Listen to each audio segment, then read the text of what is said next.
This is Mary Tellison, and this is Stephen Burr with the VOA Special English Program Explorations. Today we tell about Amelia Earhart. She was one of America's first female pilots. Amelia Earhart was born in 1897 in the middle western states of Kansas. She was not a child of her times. Most American girls at the beginning of the 20th century was taught to sit quietly and speak softly. They was not permitted to play ball or climb trees. Those activities were considered fun for boys. They was considered wrong for girls. Amelia and her younger sister Muriel were lucky. Their parents believed all children needed physical activity to grow healthy and strong. So Amelia and Muriel were very active girls. They rode horses, they played baseball and basketball. They went fishing with their father. Other parents would not let their daughter play with Amelia and Muriel. The Earharts lived in a number of places in America's Middle West when the girls were growing up. The family was living in Chicago, Illinois, when Amelia completed high school in 1916. Amelia then prepared to enter a university. During a holiday, she visited her sister in Toronto, Canada.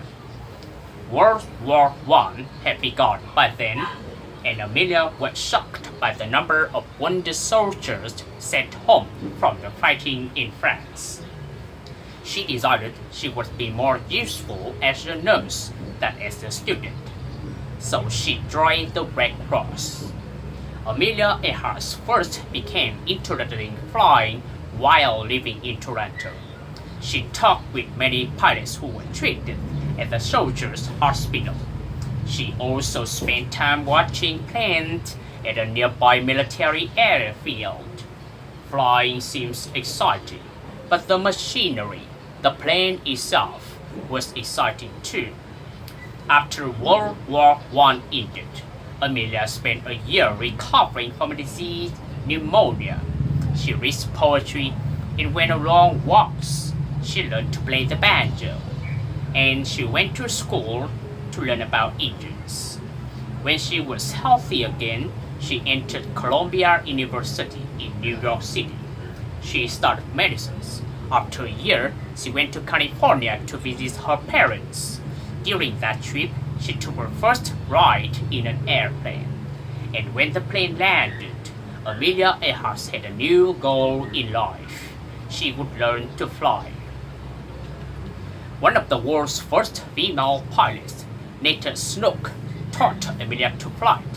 It did not take long for Amelia to make her first flight by herself. She received her official pilot's license in 1920s.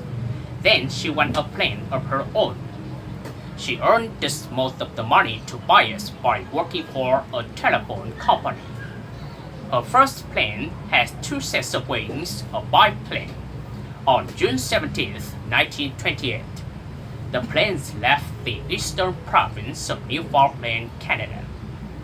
The pilots and engine experts were met. The passengers was Amelia Earhart. The planes landed in Wales 20 hours and 40 minutes later. For the first time, a woman had crossed the Atlantic Ocean by air. Amelia did not feel very important, but she passed across from the plane. Yet the public did not care. People on both sides of the Atlantic were excited by the tall, gray girl with short hair and gray eyes. They organized parties and parades in her honor. Suddenly, she was famous. Amelia Earhart has become the first lady of the year. She wrote books about the flight. She made speeches about flying, and she continued to fly by herself across the United States and back. Flying was a new and exciting activity in the early 1920s. Pilots tested and demonstrated their skills in air shows. Amelia soon began taking part in these shows. She crashed one time in a field of cabbage plants. The accident did not stop her from flying, but she said it did decrease her desire to eat cabbages. Flying was fun but costly. Amelia could not continue. She sold her biplane, bought a car, and left California. She moved across the country to the city of Boston, Massachusetts. She taught English to immigrants and then became a social worker.